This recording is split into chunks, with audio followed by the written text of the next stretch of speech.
حصہ اول، fountain house. وہ عید کا دن تھا۔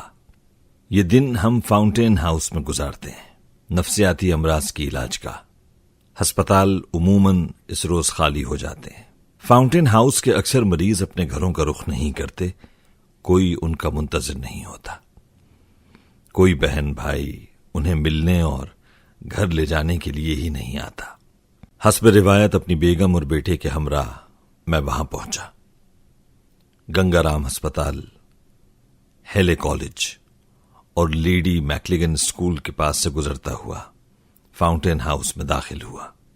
دیر تک مریضوں سے باتیں کی، پھر عمارت کا ایک چکر لگانے کے بعد صحن میں پڑے ایک بینچ پہ بیٹھ گیا۔ جنید نے کہا، بابا ابھی دعا کچھ دیر میں ہوگی۔ ادارے کے بانی ڈاکٹر رشید چودھری اور ان کے دوستوں کے لیے دعا بھی اس سالانہ تقریب کا حصہ ہے۔ دعا کے بعد ہم ایک بار پھر مریضوں سے ملتے اور رخصت ہو جاتے۔ جنید اور میں نے انتظار کے بجائے خود سے دعا کے لیے ہاتھ اٹھائے اور پھر اپنے سامنے موجود عمارت پر نگاہ کی۔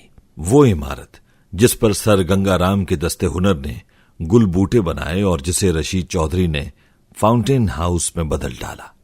یہ نشاط انگیز لمحے تھے۔ میں اس عمارت کو دیکھتا ہی رہا۔ میرے ارد گرد لوگ چل پھر رہے تھے۔ پھر اچانک لگا جیسے سب کچھ معدوم ہو رہا ہے۔ رفتہ رفتہ مکمل خاموشی سی چھا گئی۔ سب لوگ نہ جانے کہاں چلے گئے۔ میری نشست کے بالکل سامنے مجھے 3 کرسیاں نظر آئیں جن پر 3 آدمی براجمان تھے۔ وہ تینوں مدتوں پہلے اس دنیا سے رخصت ہو چکے تھے۔ سر گنگا رام، ملک معراج خالد اور ڈاکٹر رشید چودھری، پرمسرت اور شاداں، ہنستے مسکراتے۔ انہی کے لیے تو ہم نے دعا کے ہاتھ اٹھائے تھے۔ وہ تینوں ایک دوسرے سے محو گفتگو تھے، کوئی اور ہی زبان تھی۔ میں نے چاہا میں بھی بات چیت کا حصہ بن جاؤں۔ آپ بہت خوش ہیں؟ سلام کے بعد بے ساختہ میری زبان سے نکلا۔ ہم تو کچھ ایسے خوش نہیں رہتے۔ جھجکتے ہوئے میں نے کہا، ہماری زندگی تو خوشیوں سے محروم ہے۔ تینوں نے حیرت سے مجھے دیکھا اور پھر ایک ساتھ یہ کہا، زندگی تو نام ہی خوشیوں کا ہے، اس کی قدر کرو، جینے کا ڈھنگ سیکھو تو خوشیاں خود ہی مل جائیں گی۔ زندگی ہے کیا؟ اس کی قدر کیسے کرتے ہیں؟ کیا آپ مجھے بتا سکتے ہیں؟ میں نے سوال کیا اور احتراماً خاموشی ساتھ لی۔ سر گنگا رام، معراج خالد اور رشید چودھری، آج فاؤنٹین ہاؤس میں یہ کیا کر رہے ہیں؟ میں یہاں ان کے پاس کیوں بیٹھا ہوں؟ یہ گفتگو کیا ہے؟ میں نے یہ سوال کیوں کیا؟ عجیب سی ایک کہانی بے نقاب ہونے کو تھی۔ وہ جو کسی نے کہا تھا، گفتگو انہی سے نہیں ہوتی جنہیں دیکھا اور چھوا جا سکے۔ زمان و مکان سے ماورا بھی مکالمہ ہوتا ہے۔ بعض اوقات ایک ساتھ میں زمانوں کا سفر طے ہو جاتا ہے۔ شاید یہ ایسا ہی کوئی لمحہ تھا۔ ہلکے پھلکے بادل، تازہ ہوا اور یہ 3 آدمی، مکمل خاموشی اور تنہائی۔ ذہنی امراض کا یہ ادارہ فاؤنٹین ہاؤس لاہور کی ایک قدیم عمارت میں واقع ہے جو سر گنگا رام نے تعمیر کی تھی۔ فاؤنٹین ہاؤس سے میرا تعلق 50 برس پرانا ہے۔ تب میں ایک طالب علم تھا۔ وقت ناتواں کندھوں پر کتنا بوجھ ڈال دیتا ہے۔ آج میں اس ادارے کا سربراہ بھی ہوں۔ جب بھی یہاں آیا، اس پروقار عمارت کے در و دیوار اور ماحول نے مجھے اپنی گرفت میں لے لیا۔ گنگا رام ایک بہت بڑا انجینئر تھا، تخلیقی ذہن کا ایک نادر روزگار آدمی اور لاہور کے امراء میں سے ایک معتبر، معزز اور مخیر۔ لاہور میں انہوں نے بہت سی عمارتیں بنائیں، ہسپتال، اسکول، مندر، آشرم۔ اسے جدید لاہور کا بانی کہا جا سکتا ہے، لیکن اس کی بنائی ہوئی یہ عمارت سب سے منفرد ہے۔ بیوہ ہندو عورتوں کے لیے تعمیر کیا گیا گھر اب ذہنی مریضوں کے لیے مختص ہے۔ کب اور کیوں یہ عمارت بنائی گئی، بہت کم لوگوں کو پتا ہے کہ حسن تعمیر کا یہ نمونہ کیسے عمل میں آیا۔ 100 سال پہلے تک ہندو معاشرے کے رسم و رواج بہت عجیب تھے۔ بیوہ عورتیں اپنے خاوند کی موت کے بعد بے آسرا ہو جاتی۔ زمانہ قدیم میں انہیں اسی چتا میں زندہ پھینک دیا جاتا جہاں خاوند کی لاش جلنے کے لیے رکھی جاتی۔ اسے ستی کرنا کہا کرتے۔ ستی کی یہ رسم رفتہ رفتہ ختم ہو گئی، لیکن ان عورتوں کی مشکلات ختم نہ ہوئیں۔ خاوند کی موت کے بعد انہیں حقارت سے دیکھا جاتا۔ دوسری شادی کا تو سوال ہی نہ تھا۔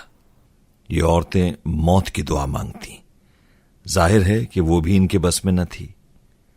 گنگا رام کے قلب و دماغ میں یہ غم مدتوں پلتا رہا کہ ایسا کیوں ہے؟ اس معاشرے کے رسوم و رواج اتنے کڑے، ایسے بے رحمانہ کیوں ہیں؟ ایک انسان، ایک عورت یوں تنہا اور بے آسرا ہو جائے تو کیا یہ انسانیت کی توہین نہیں؟ اس نے ان خواتین کا دکھ بٹانے کا فیصلہ کیا۔ کچھ لوگ غم کے سامنے سر جھکا دیتے ہیں، کچھ اسے اپنی طاقت بناتے ہیں۔ گنگا رام کا تعلق دوسرے قبیلے سے تھا۔ گنگا رام درد مند ہی نہیں، صاحب عمل بھی تھا۔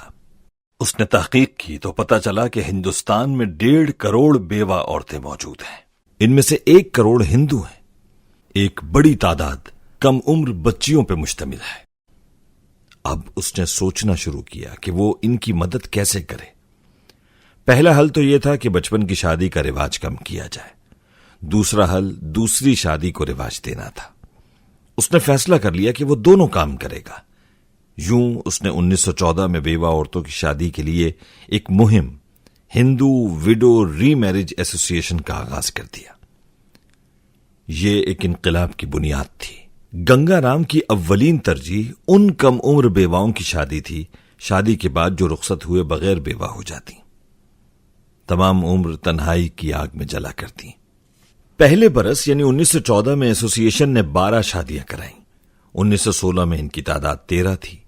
1920 تک بڑھتے بڑھتے 220 ہو گئی۔ 1922 میں 450۔ 1932 تک ایسوسی ایشن 40,000 شادیاں کرا چکی تھی۔ ان شادیوں کے لیے کوئی فیس وصول نہ کی جاتی۔ فریقین کے قوائف صیغہ راز میں رکھے جاتے۔ جب بھی کوئی شادی ہوتی، گنگا رام کی آنکھیں مسرت کے آنسوؤں سے بھر جاتی۔ ایسوسی ایشن کا کام رفتہ رفتہ پورے بر صغیر میں پھیل گیا۔ 400 سے زیادہ شہروں میں زیری دفاتر بن گئے اور مقامی افراد کے ذریعے معصوم اور کم سن بیواؤں کے بیاہ ہونے لگے۔ دوبارہ شادی کا یہ تصور اس قدر مقبول ہوا کہ کٹر ہندو بھی اس کی مزاحمت نہ کر پائے۔ انہی برسوں میں گنگا رام کی دولت میں بے پناہ اضافہ ہوا۔ اس کا خیال یہ تھا کہ یہ ان بیواؤں کی دعاؤں کا نتیجہ ہے۔ جب کبھی انہیں کوئی اعزاز ملتا یا کاروبار میں نفع ہوتا تو وہ کہتے یہ سب انہی بیواؤں کے طفیل ہے۔ 1922 میں جب انہیں سر کا خطاب ملا تو بھی انہوں نے کہا کہ مجھے یہ اعزاز ان آنسوؤں کے طفیل ملا ہے جو ان ہزاروں عورتوں نے میرے لیے بہائے۔ اسی برس لندن کے مضافات میں انہیں ایک حادثہ پیش آیا۔ جس گاڑی میں وہ سفر کر رہے تھے بری طرح تباہ ہو گئی، لیکن گنگا رام محفوظ رہے۔ انہیں کوئی زخم تک نہ آیا۔ گنگا رام نے وہیں سے اپنے ساتھیوں کو ایک خط لکھا، خدا نے مجھے موت کے منہ میں جانے سے بچا لیا۔ لگتا ہے وہ مجھ سے مزید کام لینا چاہتا ہے۔ اگر ایسا ہے تو مجھے اپنے کام کی رفتار بڑھا دینی چاہیے۔ لاکھوں عورتوں کی زندگی میں امید کے دیے روشن ہو رہے تھے۔ ہندوستانی سماج میں صدیوں بعد ایک انقلاب کا آغاز ہو گیا، لیکن جوں جوں یہ کام بڑھا تو کچھ مسائل جنم لینے لگے۔ بہت سی بیوائیں ایسی تھیں جن کی شادی کی عمر بیت چکی تھی یا ان کے لیے شوہر ملنا مشکل تھا۔ بعض اگرچہ نوجوان تھیں لیکن وہ اپنے بچوں کی وجہ سے دوبارہ شادی نہ کرنا چاہتی تھیں۔ بعض مذہب کی پابند تھیں، اس لیے بھی وہ شادی کے لیے آمادہ نہ تھیں۔ گنگا رام نے ان مسائل کا حل بھی ڈھونڈ لیا۔ اس نے حکومت کو پیشکش کی کہ وہ ہندو بیوہ گھر کے نام سے ایک ادارہ بنانا چاہتے ہیں۔ ان بیواؤں کو اس گھر میں رکھا جائے گا جو شادی کرنا نہیں چاہتی۔ شرط یہ تھی کہ حکومت انہیں تعلیم دے کر استاد بنا دے یا گھریلو صنعتوں کی تربیت دے کر اپنے پاؤں پر کھڑا کر دے۔ گنگا رام نے حکومت کو زمین کے علاوہ ایک عمارت کی پیشکش بھی کی۔ حکومت نے یہ اسکیم منظور کر لی اور تعمیر کے مراحل طے ہونے لگے۔ زمین کے علاوہ عمارت کی تعمیر پر 2.5 لاکھ روپے صرف ہوئے۔ یہ رقم گنگا رام نے فراہم کی۔ اس کا کہنا تھا کہ یہ رقم اس کی تھی ہی نہیں، یہ ان بیوہ عورتوں کی تھی۔ خدا نے اس لیے مجھے دی کہ میں ان تک پہنچا دوں۔ اس وقت کے گورنر سر ایڈورڈ میکلگن نے 1921 میں اس بیوہ گھر کا افتتاح کیا۔ عمارت کی پیشانی پر وہ کتبہ آج بھی نصب ہے جس میں گنگا رام نے اپنا نام درج نہ ہونے دیا۔ اس کا کہنا تھا کہ نام میں کیا رکھا ہے، اصل خدمت وہی ہے جو نام و نمود کی آرزو کے بغیر ہو۔ یوں بھی ترکہ دیتے ہوئے کوئی نام کی تختی نہیں لگاتا۔ ہندو بیوہ گھر کا افتتاح 6 اپریل 1921 کو ہوا۔ یہ ایک تاریخ ساز دن تھا۔ اپنی تقریر میں گورنر پنجاب نے گنگا رام کو زبردست خراج تحسین پیش کیا، ایسے الفاظ جو شاید ہی کسی ہندوستانی کے لیے اس نے کہے ہوں۔ انگریز گورنر نے کہا کہ اصلاح معاشرہ کا جو تصور گنگا رام نے پیش کیا ہے وہ 3 جہتوں کا حامل ہے: بیوہ عورتوں کے لیے ایک پناہ گاہ، ایک تربیتی اسکول اور ایک تعلیمی ادارہ۔ رائے بہادر گنگا رام کی بدولت آج ایک سماجی تحریک کا آغاز ہو رہا ہے۔ اس تحریک کے پرجوش بانی کی صورت میں وہ ہمارے سامنے کھڑے ہیں۔ یہ عمارت اور جگہ ان کی طرف سے پیش کی گئی ہے، اس کا نقشہ بھی انہوں نے ہی بنایا ہے۔ عمارت کے ایک طرف حکومت کے دفاتر یعنی سول سیکریٹریٹ ہے، ایک طرف سرکاری پرنٹنگ پریس ہے اور ساتھ ہی مغلیہ عہد کی رقاصہ انارکلی کا مقبرہ، جسے دیوار میں زندہ چن دیا گیا۔ آج ہم ایک خوبصورت خواب متشکل ہوتا دیکھ رہے ہیں۔ میں اور میرے اہل خانہ گنگا رام کو طویل عرصے سے جانتے ہیں۔ ہم نے انہیں زندگی کے ہر مرحلے پر ایک کامیاب انسان پایا۔ یہ اتنے بڑے آدمی ہیں کہ دربار اور مجلس قانون ساز میں ان کے بارے میں سوال پوچھے جاتے ہیں۔ ایک مخلص سماجی رہنما، فکر انگیز مصنف، انجینئر، صنعتکار۔ مجھے یقین ہے کہ یہ بیوہ گھر ان خواتین کے لیے بہت بڑی نعمت ہوگا جو برسوں سے ظلم کی چکی میں پس رہی تھیں۔ انگریز گورنر کی آواز دیر تک گونجتی رہی اور گنگا رام کی بھیگتی ہوئی آنکھیں ان عورتوں اور ان کے ہاتھوں کو دیکھتی رہیں جو ان کی خاطر دعا کے لیے اٹھا کرتے۔ بر صغیر کی تقسیم تک یہ خوبصورت عمارت بیوہ ہندو عورتوں کے لیے مخصوص رہی۔ دور دراز سے عورتیں یہاں آتی، نوجوان، کچھ درمیانی اور کچھ ادھیڑ عمر کی۔ وقت گزرنے کے ساتھ کچھ کو سہارا مل جاتا، کچھ کو تربیت اور کچھ قریب ہی واقع لیڈی میکلگن اسکول سے تعلیم پا کر استاد بن جاتی۔ یہ اسکول بھی گنگا رام نے تعمیر کیا اور گورنر پنجاب کی بیگم لیڈی میکلگن کے نام سے منسوب کر دیا۔ بیوہ گھر میں مقیم یہ عورتیں منتظر رہتی کہ کبھی کوئی اپنا بھی ان سے ملنے آئے۔ ایسا بہت کم ہوتا۔ ان کا سب کچھ صرف گنگا رام تھا، ان کا باپ، ان کی ماں، سبھی کچھ۔ زندگی کی کڑی دھوپ میں ایک گھنا سایہ۔ پاکستان بنا اور تقسیم کا عمل شروع ہوا۔ ہندو بھارت چلے گئے اور ان کے ساتھ یہ بیوہ عورتیں بھی چلی گئیں۔ اس عمارت سے اداسی ٹپکنے لگی، مسکراہٹوں کی جگہ وحشت کا راج، ایک ہمہ جہت دل گرفتگی۔ اگلے 25 برس یہ عمارت زیادہ تر خالی رہی۔ مجنو جو مر گیا ہے تو جنگل اداس ہے، نہ وہ کمسن بیوائیں نہ ان کے معصوم قہقہے۔ عجیب بات یہ کہ قدرت نے اس عمارت کو مال غنیمت بننے نہ دیا۔ اسے گنگا رام کی فیاضی اور یادوں کو محفوظ رکھنا تھا۔ اس عمارت میں دکھی لوگ آباد تھے۔ قدرت کا فیصلہ تھا کہ ایسے ہی دکھی لوگ پھر یہاں آن بسیں۔ معاشرے کے ستائے اور دھتکارے ہوئے لوگ، افتادگان خاک، بندوں کے ٹھکرائے ہوئے انسان۔ گنگا رام کو ان عورتوں کا خیال پہلی بار 1912 میں آیا۔ اس واقعے کے بعد 50 برس گزر گئے۔ ایک کے بعد وقت دوسری کروٹ لیتا ہے۔ 1970 کی دہائی میں لاہور میں 2 شخصیات کا چرچا بہت تھا۔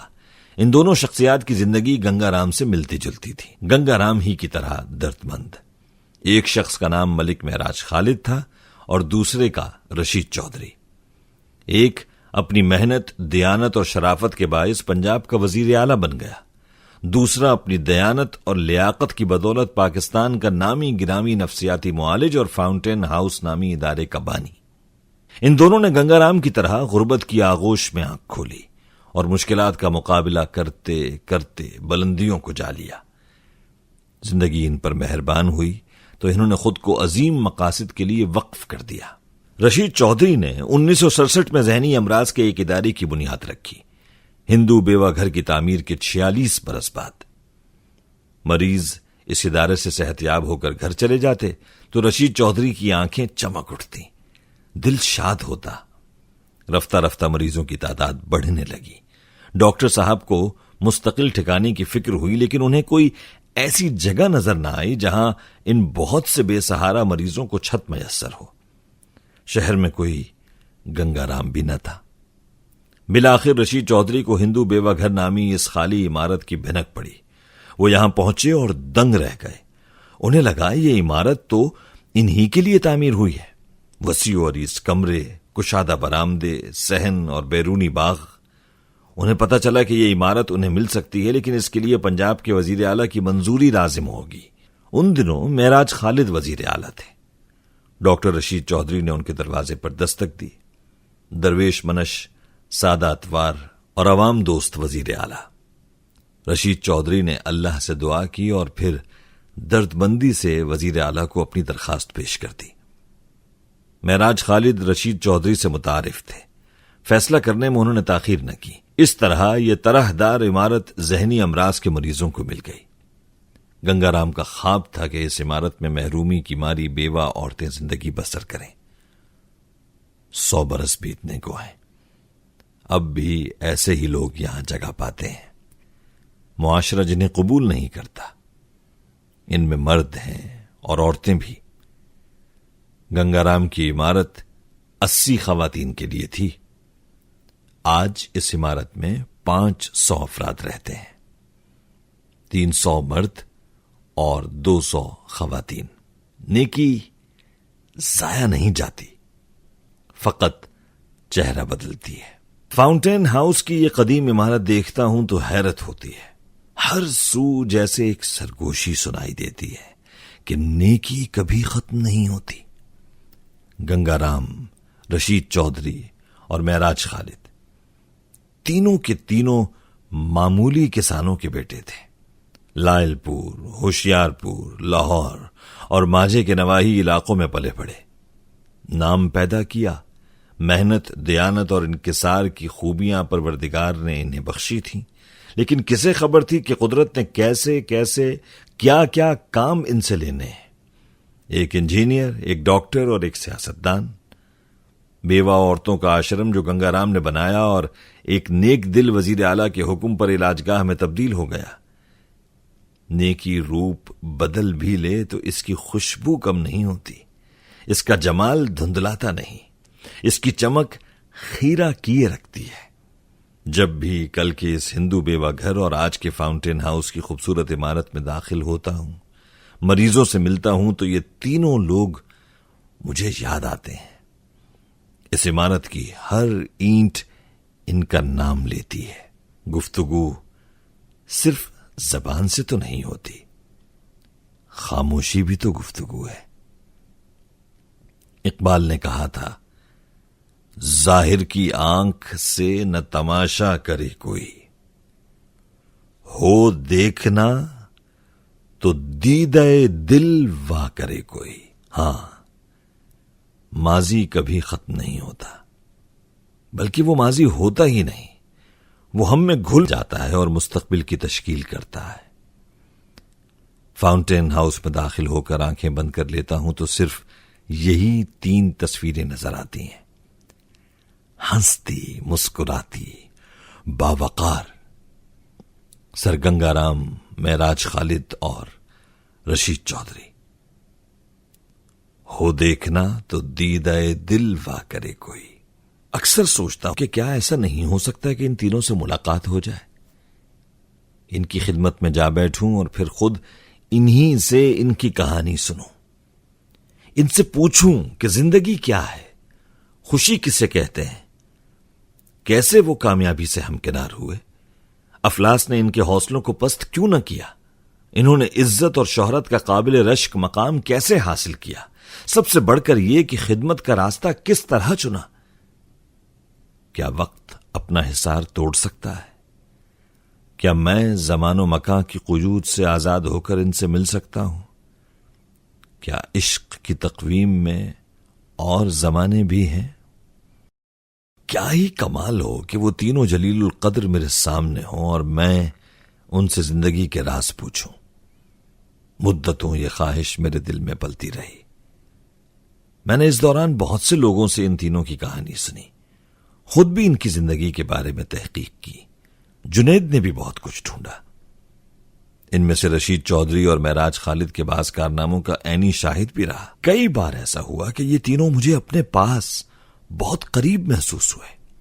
سگریٹ پیتے اور دھوئیں کے مرغولے بناتے ہوئے معراج خالد، ایک متین سی مسکراہٹ لے کر خرامہ خرامہ چلتے رشید چودھری، بڑی بڑی مونچھوں والے، سر پر پگڑی سجائے گنگا رام۔ میں نے ان لوگوں کے بارے میں اتنی بار سوچا کہ بالآخر یہ تینوں میرے دوست بن گئے، اور میں تصور میں ہی ان سے گفتگو کرنے لگا۔ وہ جو مومن نے کہا تھا، تم میرے پاس ہوتے ہو گویا جب کوئی دوسرا نہیں ہوتا۔ ہم اب اجنبی نہ تھے۔ عید کا وہ دن ایک غیر معمولی دن تھا۔ میں فاؤنٹین ہاؤس کے صحن میں پڑے بینچ پہ بیٹھا تھا۔ میرے ارد گرد کوئی بھی نہ تھا، مریض، ڈاکٹر اور نہ مہمان۔ ہلکے ہلکے بادل، خوشگوار ہوا، اور سامنے 3 کرسیوں پر براجمان گنگا رام، معراج خالد اور رشید چودھری۔ زندگی کیا ہے؟ کس چیز کو خوشی کہتے ہیں؟ میں نے اپنا سوال ایک بار پھر دہرایا۔ تینوں کے ہونٹوں پہ مسکراہٹ آ گئی۔ میرا سوال سننے کے بعد ایک دوسرے کی طرف انہوں نے دیکھا۔ کچھ دیر خاموشی کا راج رہا۔ پھر سر گنگا رام نے اس خاموشی کو توڑنے کا فیصلہ کیا اور میرے سوال کا جواب دیا۔ تم ہمارے بارے میں بہت دیر سے جاننا چاہتے تھے۔ چل پتر، آج ہم تینوں تمہیں اپنی اپنی زندگی کی کہانی سناتے ہیں۔ زندگی کیا ہے، خوشی کسے کہتے ہیں، کامیابی کیسے ملتی ہے۔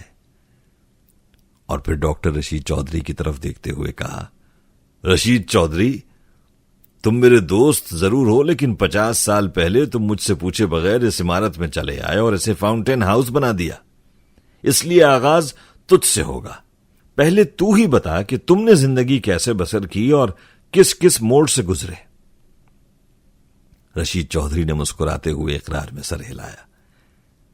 گنگا رام، آپ کا حکم ہے تو میں ہی ابتدا کرتا ہوں، لیکن ایک شرط پر کہ اس کے بعد معراج خالد بھی اپنی کہانی سنائے گا۔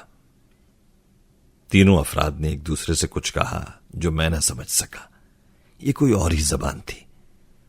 پھر سے آمادگی کا اظہار کرتے ہوئے اسبات میں ان تینوں نے سر ہلایا اور مسکرائے۔ گنگا رام نے حقے اور معراج خالد نے سگریٹ کا گہرا کش لگایا۔